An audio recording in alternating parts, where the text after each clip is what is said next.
नमो विष्णुपादाय कृष्णपृष्ठाय भूतले श्रीमते भक्तिवेदांत स्वामी निति नामिने नमस्ते सारस्वते देवे गौरवाणी प्रचारिणे निर्विशेष शून्यवादे पाश्चात्यदेशकारिणे जय श्री कृष्ण चैतन्य प्रभु नित्यानंद श्री अद्वैत गदाधर श्रीवासादि गौरभक्ता वृंद हरे Krishna Krishna Krishna Hare Hare Hare Ram Ram Ram Hare Hare. Welcome all of you to our daily Bhagavad Gita reading session. Thank you all very much. I'm really grateful to all of you. It is my great pleasure and privilege to have such excellent Vaishnava association. Dear devotees, we are reading chapter 2, Bhagavad Gita as it is, which is titled as Contents of Gita Summarized. So that means all essential teachings of Bhagavad Gita are there in a very brief form in chapter 2, and those concepts Krishna is going to expand and explain in greater detail in remaining other chapter. So this chapter has its prominence, and there are wonderful verses which we should remember and recite. Yesterday we had discussed verse number 2.14, 14th verse. So what are those essential teachings from this 14th verse? We saw that we should tolerate the happiness and distress. When happiness comes, we should not be so much elated by that. So that means a dhira, a sober person, is not very much happy when happiness comes. So that doesn't mean that we should not celebrate. No, we should definitely celebrate. We should feel joyful about it, but not too much of joy, not too much of happiness. Why? Because too much of happiness, too much of joyfulness, that leads to pride. That leads to pride because you are so much attached to that non-permanent and bodily existence of that sensual enjoyment, and that will lead to pride. That will lead to pride, and you will discriminate yourself from others. You see how happy I am? No. A sober person, he understands that this happiness is also temporary. So he will celebrate this, he will be joyful about it, and he will see this as a mercy of Lord. And he has proper understanding that this will not exist forever. Distress also is waiting for me in future. So why should I be too much affiliated with this? And when distress also comes, he has the similar understanding. He is not too much depressed with the distress. He will endure it. There is pain, of course, yes. He will endure it, he will tolerate it. So this is the meaning of tolerance. And he knows that this distress is not there forever. This distress is not there forever. And this distress he will see as an opportunity to come one step closer to Krishna. Like Kunti Maharani, in his prayer to Sri Krishna, tells, Vipadaha santuta saswa tatra tatra jagadguru bhavataha darshanam yatsad apunar bhavadarshanam. He's telling, oh my dear Krishna, you are now wanting to go back to Dwarka.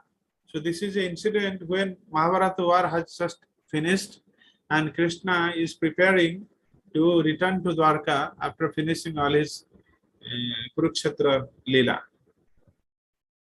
That time, Kunti Maharani is offering wonderful set of prayers, and that is of another level. Those set of prayers are really, really, really wonderful. That states how exalted Kunti Maharani was a devotee, and how much love she has for her Krishna. So she is telling, "O Kanha, O Krishna, you are now going to be separated from us." So various such prayers she offers. One of these prayer is like this: Vipadah santuta saswa tatra tatra jagat guru. She's telling, oh, now you have made us free of calamities, free of problems. That's the reason you are living. But she prays that let this danger, let this calamity, let this distress be part of my family. Vipadah santuta saswat. Tatra tatra jagat guru. Let me be in distress forever. Why? Oh Jagat Guru, why I am telling that? Because if distress is there, you will be with us. You will be with us to protect. You will be with us to guide. You will be with us to motivate. But if you are with us, then there is no question of seeing this distress again and again in future lives. Now, apunar bhavadarshana. So you see how she sees Krishna's presence as compared to distress in her life. Who can be more distressful than Mother Kunti? You see what all has happened in her life. If you examine, tears will flow down in your eyes. You go back and do some research about Kunti Maharani. And Bhagavatam started with the when Bhagavatam is the topic of Bhakta and Bhagavan, and Bhagavatam puts Kunti Maharani in the topmost devotee and started praising Kunti Maharani, and she happens to be the first of such devotee to be glorified. Because this Bhagavatam is full of prayers, and Kunti Maharani's prayer is the first prayer offered. So, yeah. So one who is united with the Lord, he will definitely do not care so much about this distress. Okay. So what happens to those who are not yet who have not yet developed or evolved themselves in this path of devotion? What is the instruction for them? So this is the instruction. Krishna is telling this happiness or distress, or Shita or Usma, winter and cold. Basically, these are the sense perception. This comes by the contact, sparsha. Matra sparsastu kaunteya, shitosna sukha dukkhana, sukha dukkhada. Agama, apaina, anityas, tam stitikyasya bharata. Telling this comes, this is nothing but a contact between senses and sense object. Indriya and Indriya Vastu. When they come closer, this experience arises. This is only that, nothing more than this. And this is also not permanent. This is temporary. And this will come and disappear. Hence, you tolerate this. So, Arjuna might tell that I am very much attached to this present Krishna, Bhisma's body. So Krishna tells, then you have no option, Arjuna, you have to tolerate this. Why? Why to tolerate? If one will tolerate, then he will be eligible for liberation. When someone tolerates this, that means he advances in his path of spiritual evolution, and he will get the eligibility for liberation. So why? Because this tolerance will more and more strengthen the realization of eternality of the soul and the temporary nature of the body. So he will have more such understanding. And that understanding, that realization will lead him for liberation. So Amrutatvaya Kalpate. So today we will recite this verse. What is the benefit of practicing tolerance? This verse is 2.15. Let us recite. Okay. Yam hina vethayante te purusang purusarsabha sama dukkha sukhang dhirang somruttatvaya kalpate. Please join. Yam hina vyathayante te Yam hina vathayante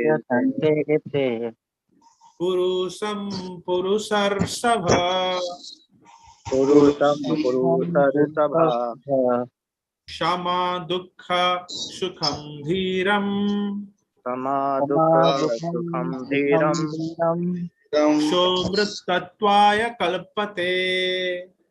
Somruttatvaya Kalpate Yam hina vyathayante te Yam hina Vathayatantante purusam purusarsabha Purusam Purusarsabha Shama dukkha sukham dhiram Samadukham Sukham Dhiram somruttatvaya kalpate.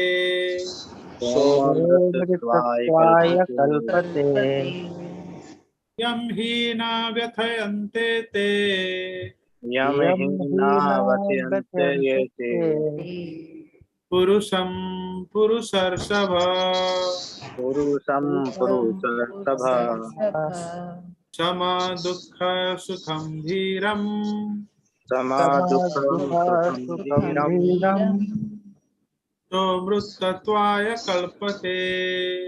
Somratattvaya Kalpate Wonderful, wonderful. Thank you, thank you. Yam hina vyathayante te purusam purusarsabha Shama dukkha sukham dhiram. Again, the word comes here dhiram. Dhira means who? Who is sober, who knows, who realizes the temporary nature of the body, the permanent nature of the soul, and the relationship between the soul and the Supreme Soul. He is dhira. He tolerates. Sama dukkha sukham. He sees happiness and distress are same. Sama. So amrutatvaya kalpate. He is eligible for liberation. Amrita means he will never appear in this world again. Yam hina vyathantete. This doesn't bother them. This happiness and distress, they do not bother them. Vyathantete. Vyatha, no vyatha. Yam hi na vyathantete. Purusam purusarsava is the best among the men. Let us see synonyms. Oh.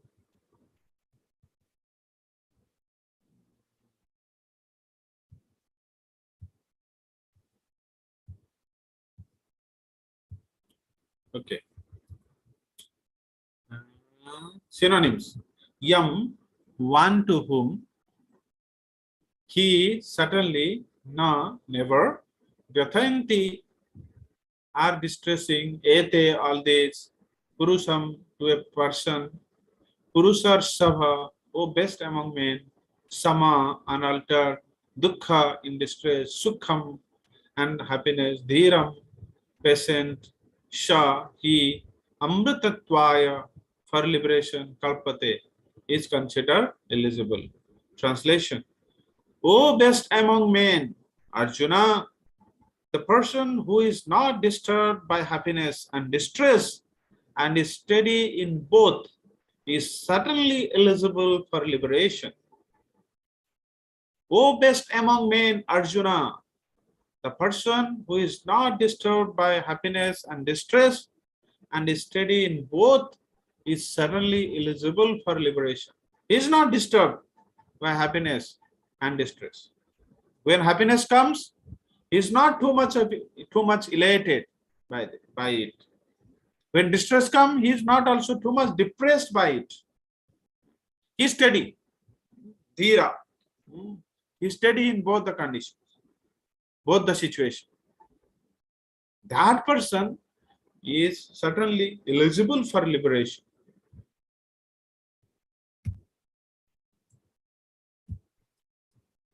Purushar O best of men.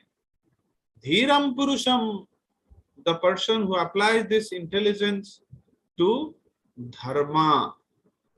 Yam ete, whom the experience of the sense objects by the senses, na vyathayanti, does not disturb, sama dukkha sukham, being equal in happiness and distress, sa amritatvaya kalpate, is fit for liberation. So that means without being deviated by this distraction, he is not neglecting his dharma. He is not neglecting his duty. Like we had read, a mother doesn't hesitate to cook inside the kitchen during summer. Although that's a painful situation, but she knows her responsibility and she does so. She doesn't neglect her dharma.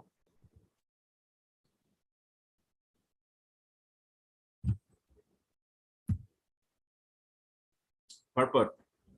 Anyone who is steady in his determination for the advanced stage of spiritual realization and can equally tolerate the onslaughts of distress and happiness is certainly a person eligible for liberation.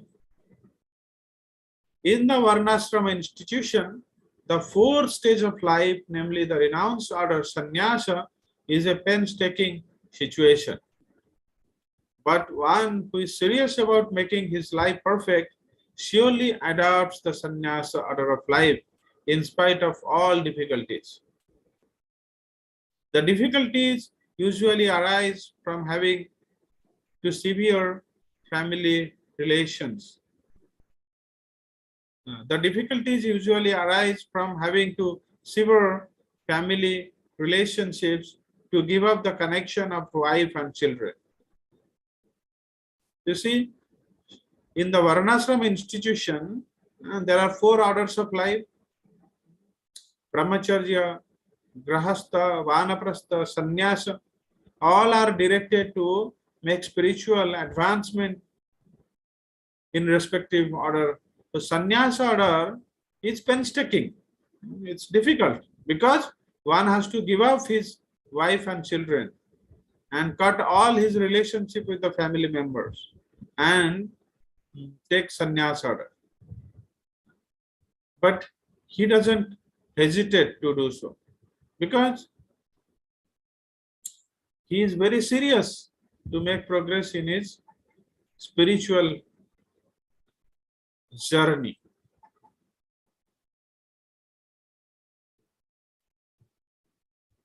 Once there was an incident, Srila Prabhupada, basically he has translated all the Gita while he was living with his family. He has not yet taken sannyasa. He used to write. He used to publish in the magazines because that was the instruction from his spiritual master. He used to write in English and publish in various magazines. He has started back to Godhead magazines. So he had translated the whole Gita like what we are reading. So, and a bunch of paper was lying in his home. Then once his wife sold all this paper thinking that these are garbage in return of some goods. So generally when the old papers buyer also comes to our home and we generally sold all our useless papers and get some money in return. So similarly, wife of Srila Prabhupada did so. But these are Bhagavad Gita translation. When Prabhupada could not find all his works, then he asked, "Hey, where are my Bhagavad Gita translation papers?" Uh, his wife replied that, "Oh, I had sold them. I have given them to a garbage seller, garbage buyer." And Prabhupada was so morose. You see, all his hard work now is thrown into dustbin. So he became very upset with that. And in that moment, he asked his wife, "Oh, you need tea or means Srila Prabhupada asked, why did you sell all this? Uh, what for you did this?" So she told, "Oh, I wanted to buy some tea. That's the reason I sold this paper and got some tea." He told, "Tea is so important to you. You sold all these Bhagavad Gita translations. Are you a fool?" Hmm? So, so like that, some argument took place, and then Srila Prabhupada asked, "You need tea or me?" And his wife replied, "I need tea." Srila Prabhupada at that moment left the house and came to Vrindavan. Of course, I mean, it is not a whimsical decision, because he has almost completed all his responsibility. His sons were grown up, and he was preparing for the sannyas order. So this happens to be an incident. After that, Srila Prabhupada went into sannyas order, and he came and settled in Vrindavan, and progressed in his writing of the Shastras, and that's how we have this wonderful Bhagavad Gita presentation by him. Okay, anyway, so sannyasa, so a sannyasi, sometimes it is very difficult to take sannyasa because someone has to cut his family relationship, connection with his wife and children. So that's the reason it is painstaking. Not everyone um, takes sannyasa order so easily. No. So who can do so? Who is really, means at the heat of the moment somebody can do, but then who will never repent for it? Who is really eligible for that? Who is really prepared for that? Srila Prabhupada was absolutely in that state that he is no more attached to the family relationships, because he has advanced in Krishna consciousness so much, he could easily do so. Similarly, another example we will see Lord Chaitanya. But if anyone is able to tolerate such difficulties, surely his path to spiritual realization is complete. He will be eligible for liberation. Similarly, in Arjuna's discharge of duty as a Kshatriya, he is advised to persevere. Persevere means tolerate, even if it is difficult to fight with his family members or similarly beloved persons. It's difficult. Arjuna's task is difficult here because as a Kshatriya, he doesn't hesitate to fight. But the problem is the opponents are his relatives, some beloved personalities. But in spite of that, the instruction here to Arjuna is to show his perseverance, to show his tolerance. Lord Chaitanya took sannyasa at the age of 24, and his dependents, young wife as well as old mother, had no one else to look after them. Lord Chaitanya get birth in the family of Jagannath Mishra and Sachidevi, in Navadip. It's a place in Kolkata, means in West Bengal, near to Kolkata. Now it is famous as Mayapur. So in that Navadip village, Lord Chaitanya took birth in the womb of Mother Sachi Devi. And in his childhood days, Jagannath Mishra died. His father died, And in his childhood means, yeah, in his not so early childhood, means after some time, means maybe in teenager time. Yeah. And you see, when Lord Chaitanya was at 24, uh, he was married. He was having a young wife uh, named Vishnu Priya. She is beautiful and she is young. And Lord Chaitanya has his mother, Sachimata. So you see, there is no one else in the family to take care of his mother and of his young wife. But still, because his purpose of appearance in this world is to spread the glories of holy name, to spread the glories of Krishna Nama. And the only purpose of him is that. And he is the Supreme Lord, he descended for this purpose. So, he basically what was happening in that Navadipa, many young boys, Brahmanas, were mocking Lord Chaitanya because when he was dancing, singing in the Sankirtan, so some people were criticizing him. Oh, he is showing unnecessary sentiments, emotions, this, that. But you see, who will insult and criticize the Supreme Lord, indirectly he will suffer. Even though Supreme Lord doesn't want that, but then this leaves great pain in him. Oh, my purpose of appearance is to deliver the personalities, deliver the common beings, common living beings. But what am I doing here?